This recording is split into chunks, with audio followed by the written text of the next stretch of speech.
Was The X-Files a documentary? Should we be buying gold for when democracy crumbles? All these questions you can find the answer to on this episode of This Paranormal Life. Hey! Welcome back to the podcast. It is Tuesday once again. You are listening to your favorite paranormal podcast in the whole wide world. You're being joined by myself, Kit Greer, this guy, Rory Powers. How are you doing today, Rory? Hello, hey. That's paranormal code for hello. That's some pretty deep shit if you guys, if that went right over your head. It did mine, to be honest. We'll ask Rory about that at the end of the show. Try deciphering that, you CIA astards bay. This Paranormal Life is the podcast where every week we dissect a different paranormal tale, claim, or beast and get to the bottom of whether it's true or false. As always, we are going to dive right into today's investigation. I love that for once there's a podcast on iTunes that gets straight to the point. You know, if you're hiking up in the Himalayas and the Yeti pops up out of nowhere, you don't go, oh, hang on a second. Kid, how was your week? How are the family doing? Pretty bad, actually. You sucker punch that bad boy in his frosty snowballs and hope he drops fast enough to net him. That's right. This podcast is maybe registered in the entertainment category of iTunes. This is actually education. This is borderline survival tactics. Exactly. There was no category, so we're just going to invent our own category for iTunes called Bestiality Survival. Man v Beast. We had to petition hard to get that added to the drop-down menu. You don't want to know what those sick thought it was. I digress. Our story begins at Villa Mondragon in the hills of Castelli Romani, Italy, a region known for its many castles and villas. At the Mondragon, popes throughout history would stay there. This venue was so important that the calendar itself, the calendar that we use today as a civilization, the Gregorian calendar, was decreed there to be used across the world. Wow. Even my calendar? Like the one with the sexy fireman on it? Especially the sexy fireman calendar. These were lonely priests. It's actually a fun fact not many people know, but sexy novelty calendars were actually invented before the regular calendar. Yeah. They were desperate, horny times. Exactly. You don't even want to see the Mayan calendar. That thing is borderline just porn. Borderline not suitable for Mayans. Mondragon was steeped in hundreds of years of Western history before, in the 1800s, the papal establishment abandoned it, leaving it to a group of Jesuits who resided there for almost 100 years. The Mondragon required massive upkeep because of its size. The Jesuits struggled to finance the maintenance of the building, and at the turn of the 20th century, they had no choice but to sell some of the villa's history to stay afloat. See, this is the problem, all right? What you have is you've built this giant calendar factory in a date where people don't give a crap about time. I guess that's true. These are the olden days. You know, imagine going to someone and you know, you're sitting in your carriage on the way to the town and you're like, thank goodness it's Friday, right? And Craig turns to you and goes, what the f*** are you talking about? We just made up days. What's a day? These are like angry, stuck in their way people. You know, they don't care. Just think how chaotic it was before the calendar was invented. Right. You know, there was no like, so what are you up to tonight? What's a tonight? I'm scared.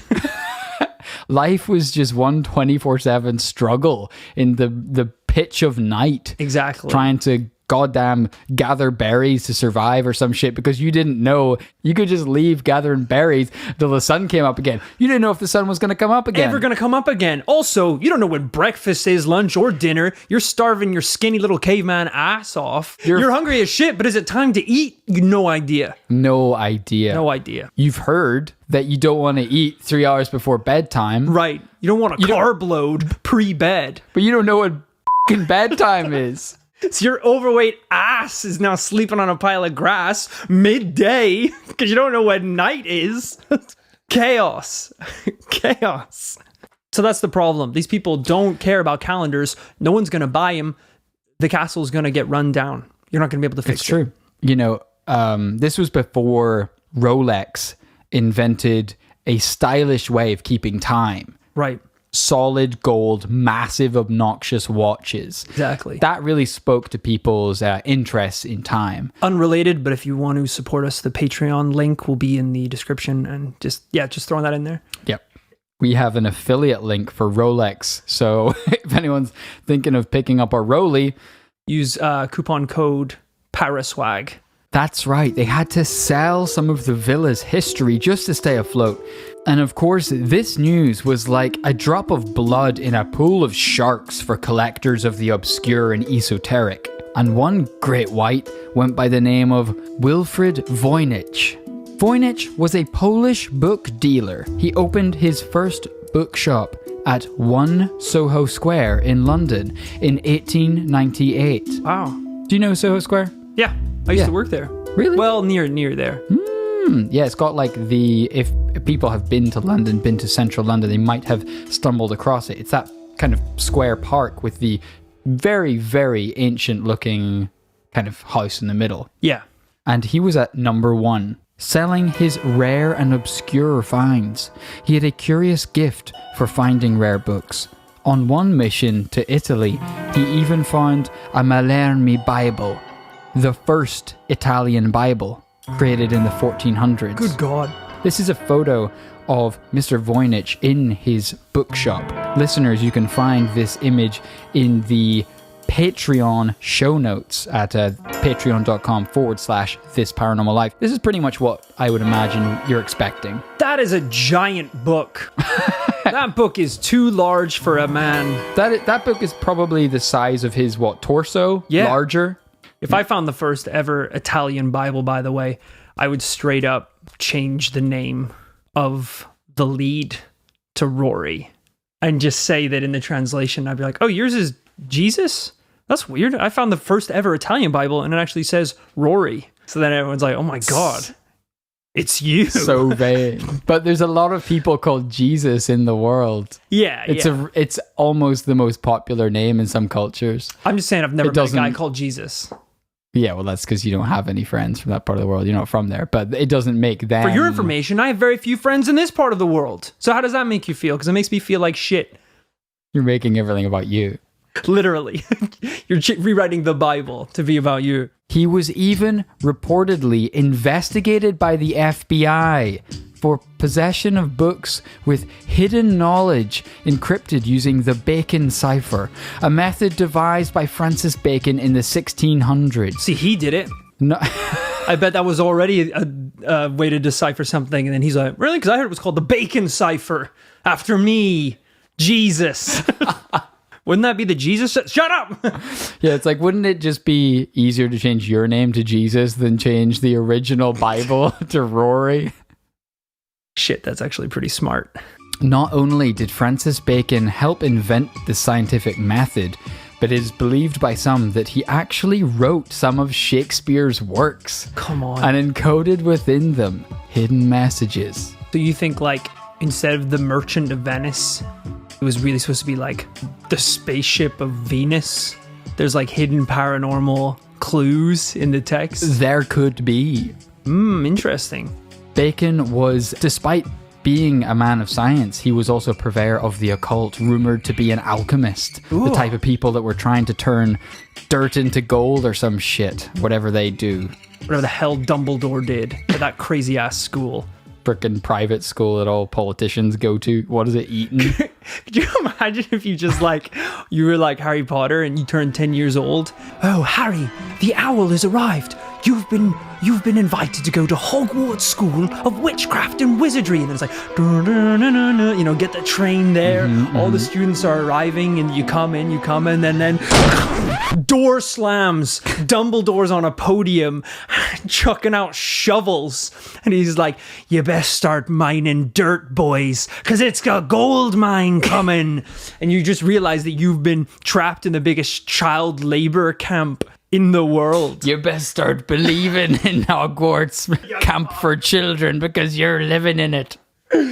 After, you've been trying to turn dirt into gold for several days now, Dumbledore's walking past one of the concentration lines, and you're like, Dumbledore, like, please, like, when are we gonna learn how to do real magic? And it's like, soon you'll all be able to do this. Pulls like a pound coin out from behind his ear. It's like, we saw you. Like, it was really badly done as well. You could see it in his hand. Ignore that. Cars shooting out of his wrists and everything. He hasn't managed to turn an ounce of dirt into gold yet. You turn around and see the Hogwarts sign of witchcraft and wizardry drop down to reveal the Hogwarts School of Shitcraft and Misery. You're like, why would you write how bad it is on a sign? You obviously believe that then. You know it's bad. It's like, I should have known something was wrong when that owl that delivered the letter was so malnourished. He's just like, like one droopy eye, like letters kind of like scratchily wrote, like you'd get a letter from a Nigerian prince asking for money. Well, this mysterious merchant of rare books, Voynich, purchased 30 manuscripts from the Mondragon archives. Little did he know that hiding in these 30 was a book like no other, known to some as the most mysterious text of all time, a text that would swallow entire careers and elude understanding by some of the smartest people in history. When Voynich opened this manuscript for the first time, he couldn't believe his eyes. I think I know what it is. Want to say it on 3? Okay. 1, 2, 3. Twilight. Voynich. What? You think that... Why do you look shocked? Twilight's Sorry, a really I recent was like book. 99% sure it was going to be the first book in the Twilight saga. Which was written, what, in this millennium? Yeah, I mean, it was last 10 years. Vampires are old as shit. It's hard to date. I told you this is like 1904 or some shit. Yeah. Again, vampires. You don't think that's a vampires problem? are old. Okay. What can I say? Sorry, I just thought it was going to be Twilight. And you thought that was one of the most mysterious books of all time? Hell that yes. Swallowed careers. I guess it did swallow careers. You're right, actually. Not bad. Shit, holy crap. Oh my God. An alternate title was Twilight and New Dawn. Wow. Yeah. They even had the hashtag Team Jacob right on the front. Oh my God. This is, wow. Page after page of this manuscript, written in a beautiful but completely unknown language. It looked like a written human language, but unlike any he'd seen before. Sound like you're going really big with it. The power of a good story took me over. Is it hot in here? Woo. It looked like a written human language, but unlike any he had seen before. The letters ran from left to right like English, and the letters indeed made up words like any regular language, but there was no apparent punctuation. Alongside the writing were beautiful illustrations. They seemed to depict the natural world, plants, humans, diagrams of living things, Emojis. and the smiley faces, frowny faces. a salsa dancing woman, a cowboy hat, the cosmos, stars, planets, and constellations all depicted, except everything was a little off. The plants weren't identifiable. Like android emojis, like kind of weird versions of the ones you usually Weird see. and bad. Yeah.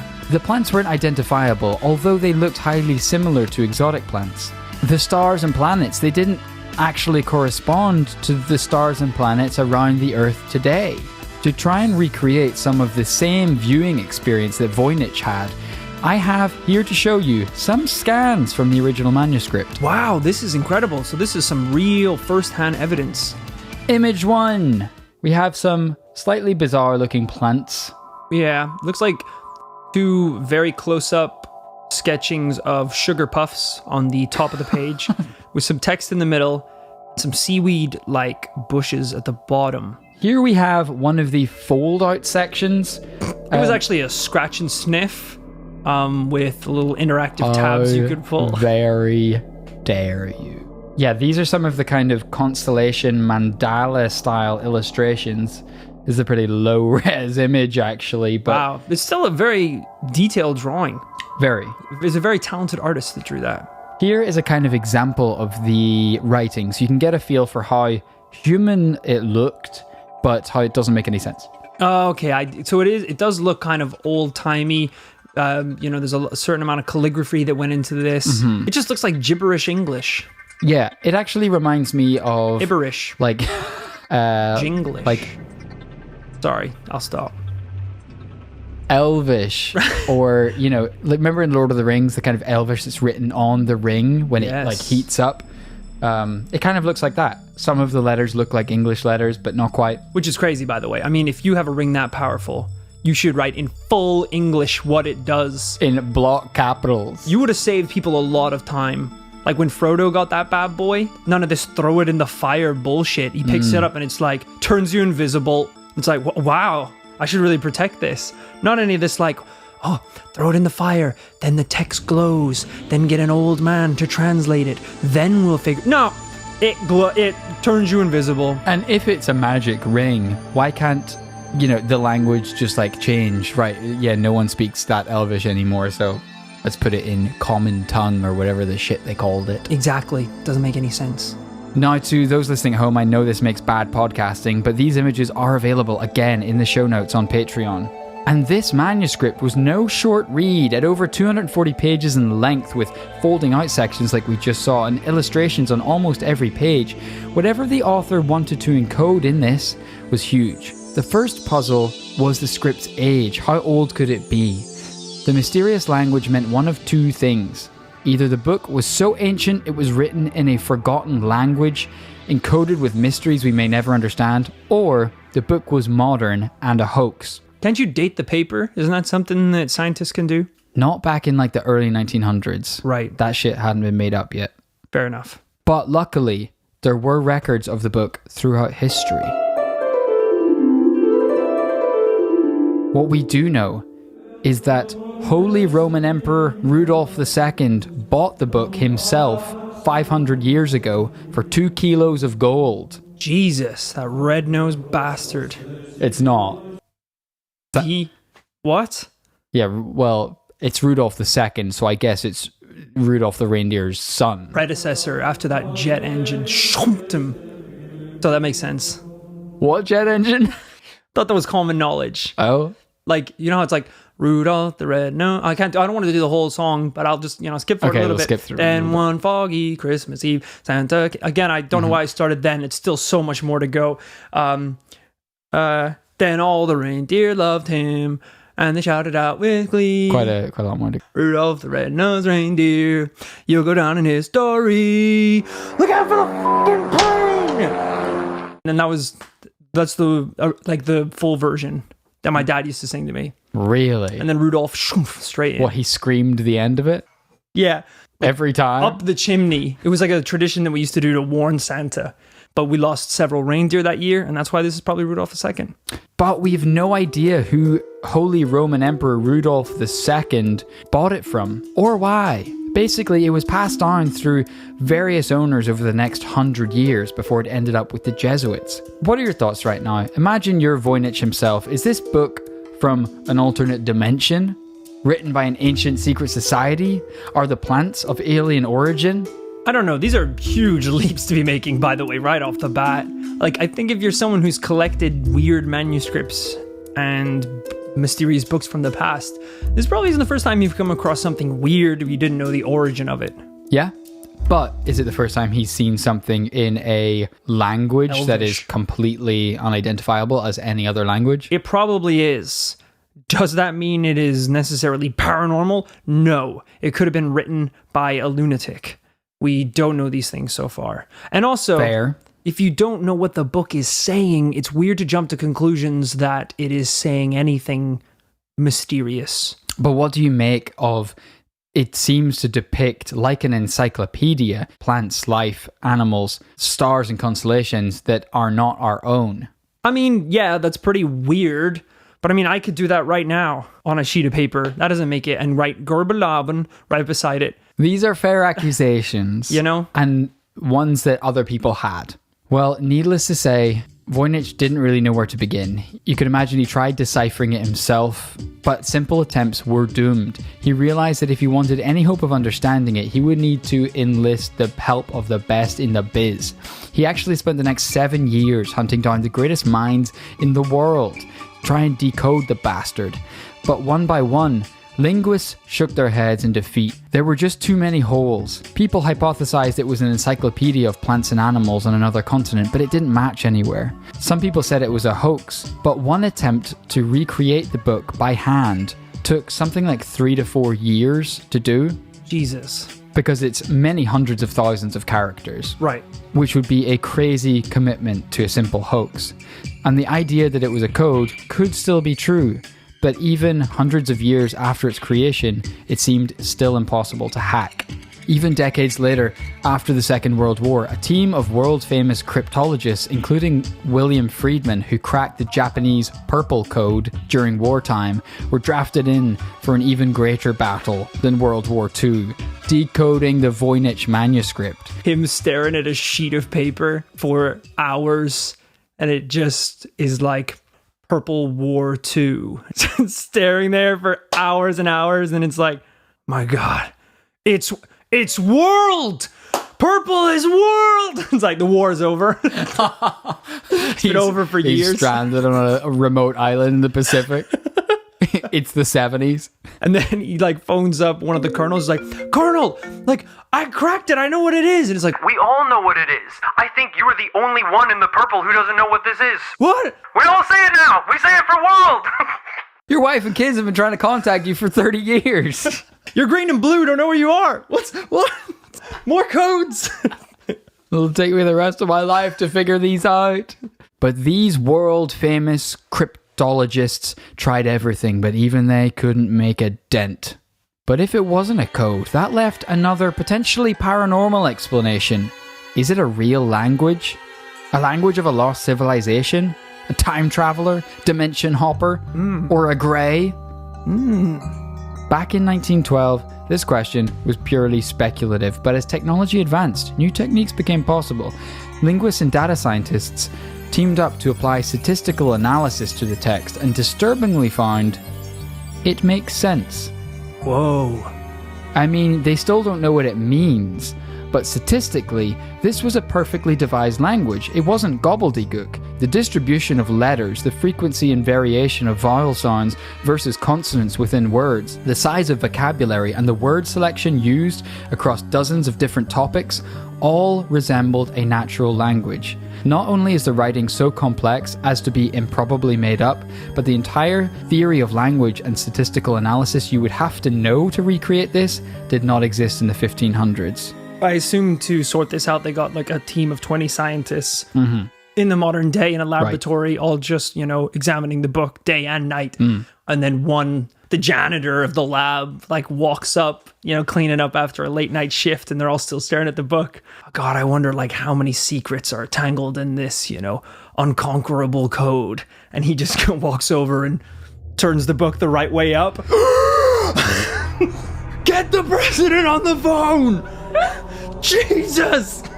It reads in perfectly normal English, Lena, you're the chosen one, the only one wise enough to unlock the code. And now it is time to distill the wisdom of the sacred text onto you. Edward Cullen was no normal boy. His vampire family had moved to the small... It's Twilight.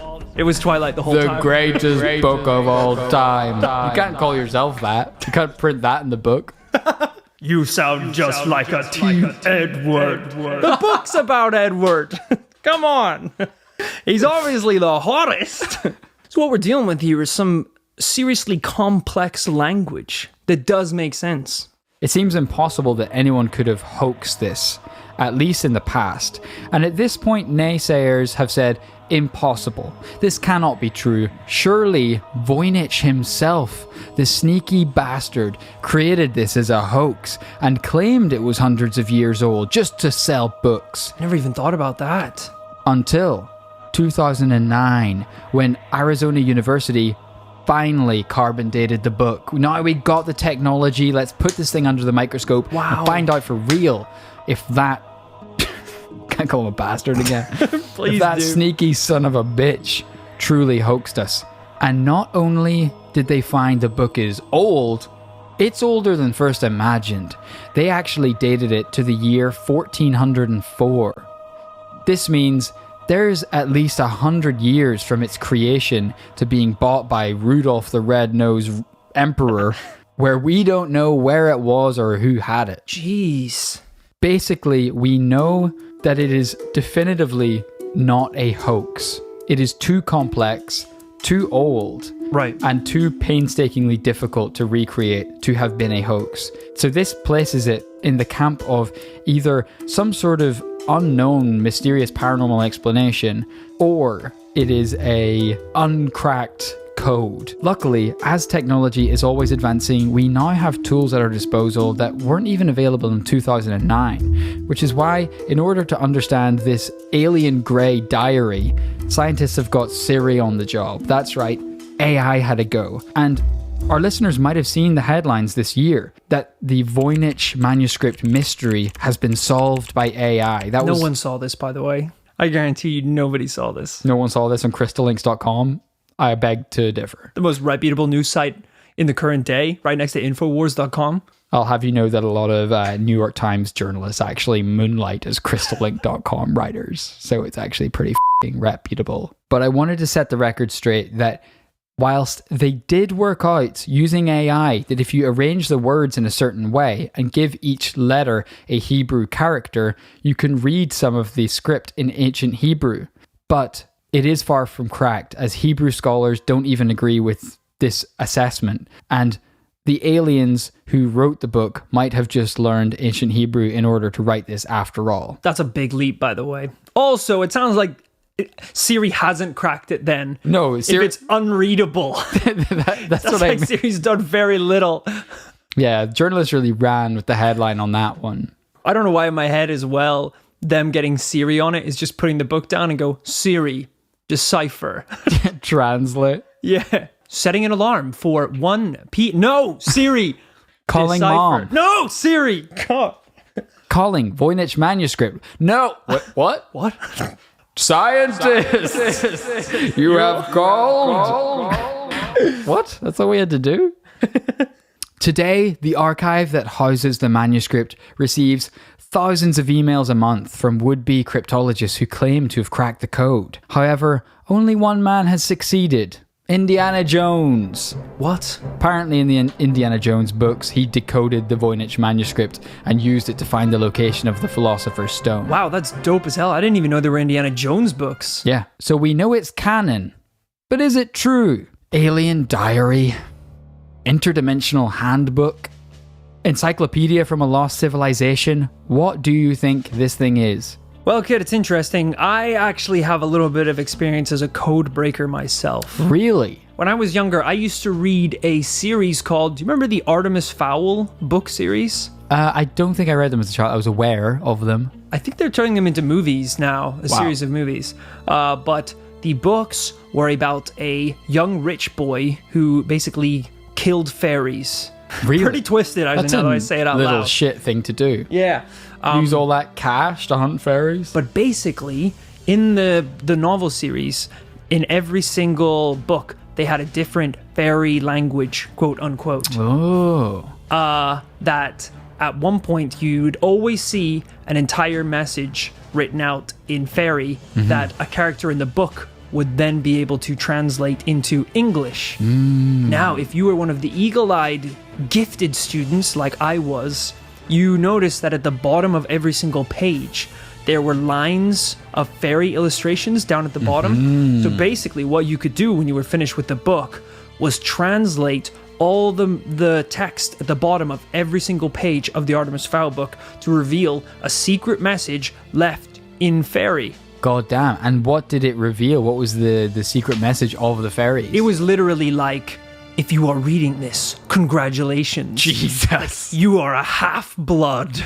Or whatever, like half fairy, half human, and it was, it was basically everything that a kid growing up reading these books wanted to hear. It was Yeah. basically, you're special, you're not a normal human, you're a beast. Like, you're a beast talented, in you're all smart, regards. you're sexy, Yeah. you got a hog, you're gonna smash it in the future, all this kind of stuff. Yeah. And like, protect the earth because you are a super child, basically. So I reckon, I don't think those skills have perished with age. I reckon if I had a swing at this book, I'd be able to tell you exactly what it says. A very interesting idea. If you want, I can pull up some of the actual excerpts from the book here. I believe there's like a high definition PDF scan offered by Yale University. So we could just fire some up right now and just see what you... Call my bluff. There is no Artemis Fowl novel series. I made the whole thing up. I carved my own language into the bark of a tree, telling the world I was a badass. That's all that happened. Just have to transport myself back into the mind of a 14-year-old boy, scared and alone, with his only friend being the warmth embrace of the book that told him he was special. Come on, Rory. Come on. And I'm going to link to this in the Patreon show notes. A high quality version of the Voynich manuscript in all its glory, so you can have a crack at trying to break the code here. But I'm sure Rory is about to crack it for us anyway. But you can double check his work. Yeah. Don't big me up too much though. You're really bigging me up, and I'm feeling a lot of pressure now. I mean, I'm not bigging you up. It's just that we went to Paranormal University and we studied every language under the sun. I mean, I know it gets a little rusty over time, but we studied ancient Hebrew, Latin, Greek, all of the classical languages, French. Yeah. So hopefully, if anyone's going to get this, we can get this. I'll just let you have a scroll through the first few pages of the manuscript here. I actually got pretty bonjour at French by the end. Arigato very much. This is a blank page. Well, that's the front dusty cover. Sorry, yeah, I knew that. I could see it here, actually. Second page. If the first one is cracked, what is this one? Yale University Library. Oh no, that's like it hasn't started yet. That's intro. English. That's the no. All right, cool. No. Sorry. Here we are. Yeah. Okay. Gibberish here. Gift of Hans P. Krauss. That's English. That's English again. Still English. It's the same page. I just realized. Sorry. You won't be able to just read it naturally because it's not your natural language. You won't know it right either away. was Fairy Kit, and I did pretty damn good at that. I think you'll find I'm a half-blood, so this shit comes pretty naturally to me. What the is that? It's all wrong. This is I can't make head or tail of this. Really? No, this is weird. This is like a whole nother language or something. I regret. Yeah, it is. I regret making this up at this point. Insane. Yeah. That's kind of what I've been saying I could for the entire never read podcast. this in a million years. Definitely fake. I can't make head or tail of it. This is borderline foreign. There are some really interesting drawings here of plants where, like, the first couple plants, I was like, what the hell are you talking about? That's a bush. Like, that's like just a weed very close up. Some of these plants are really weird, like branches coming out of tubes that look like they go down into the ground, like arteries. Oh, those are roots. Sorry, just realized what that is. One of them just has a heart. There's like a beating heart in the ground and a tree like popping out of it. There's a lot of weird stuff in this book. We should definitely post these in the research notes because, man, Definitely. And also, there are a lot of pages of this. Lots of pictures of plants. Oh my Christ, there is so much. It is my hope and dream that by outsourcing the Voynich manuscript itself in PDF form to our paranormal nation of listeners, which frankly ranks, if we're being honest, in the dozens, that we will be finally able to crack this code. Yeah. What the hell is that? Have you seen this little circle thing? That's some alchemy shit. Look at these little naked babies in the middle. Trying to summon flowers? Woo! Yeah, it's weird because it also looks like a pencil sketch. Like they just like... Off the top of their dome, yeah. On the back of a napkin and sticked it in there. They were just like, yeah, page 28, we'll do the heart plant. Page 29, we got this little, this nice plant that kind of like grows underground. Page 30, baby demon summon signal. How to summon a veggie baby. Yeah, it gets really weird really fast. But This podcast is not just for wild speculation and shitty podcasting where we just talk about something we're looking at that our listeners can't see. This is for coming down to hard and fast conclusions about whether things are paranormal or not. So in the case of the Voynich Manuscript, what is your conclusion? I don't want to be the person to go around putting, Voynich Manuscript words in people's mouths. But I think we're looking at a goddamn bona fide alien grey diary. Cool. Nothing about aliens in the book at all, or greys. It's all plant-based, by the way. Stars? You think stars are grey-based? There's planets too. Yeah. I've been beaten down so much. I'm not going to argue that planets... That's my tactic. Is that the book? So are you saying that you're going to go on the line and claim that this ancient text is from paranormal origin? All right, you call my bluff. I don't know what this is. Right. I think this is an unsolved mystery for sure. I don't think we have enough evidence to say it's paranormal. I would agree with that. I think that means this is a no today. It's a no from me. A double no on whether the Voynich manuscript is a paranormal case. Definitely mysterious. It's one of the only cases where it's still completely wide open. I don't think anyone has any conclusions insane. on this. So I think that just about wraps it up for this particular case. But if you do have your own interpretations, your own theories on the Voynich manuscript, please send them in to thisparanormallifepodcast@gmail.com. As I said throughout the episode, the show notes will be made available for this episode shortly on patreon.com/thisparanormallife, where from just $2 a month, you can get access to the show notes to every episode. And if you go a little bit higher, $5 a month, you get bonus episodes. And beyond that, we're into merchandise. And then top tier, we will give you the word needed to decipher all of the research notes so you can actually comprehend them. They're written in Elvish. I didn't mention that bit. You have to throw your laptop onto an open fire and the words will translate into English, much like The Ring. We do not run advertisements on the podcast. It's certainly the best way to support us if you're enjoying the podcast is to hit us up on patreon.com/thisparanormallife. And if you want to stay in touch with us, you can hit us up on the socials. Twitter.com/thisparaLife, Facebook.com/thisparanormallife. We always have the Secret Society where listeners to the podcast are hanging out and sharing paranormal theories, basically. And again, we don't run ads at all on this podcast, but just Chompies in store now, the new range of cereal available to be eaten in the bowls, to be had, the Chompies. Make every day adventure. Keith's texting you. I don't know why he's texting you. How's he so fast? How does he know when I've done it bad? Oh my god. Is he mad? He's so pissed. I'm not even mad at this point. I just want to know. Do you mind if I really quick, just like 2 minutes? You're going to call him? I have to really hold this. Okay. I don't know. What's the time in North Korea? Holy shit. Keith. Yeah. It's 4 a.m, actually. Yeah. He's got a bug. What? He's bugged it. We record the podcast. Why does he need to record us?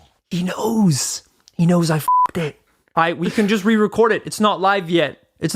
Keith. We can read. That's how the podcast works. That's too much. I won't be able to pay rent if you dock it that much. I don't think he knows what a podcast is. Keith? He sounds like a loan shark at this point. Yeah, he hung up.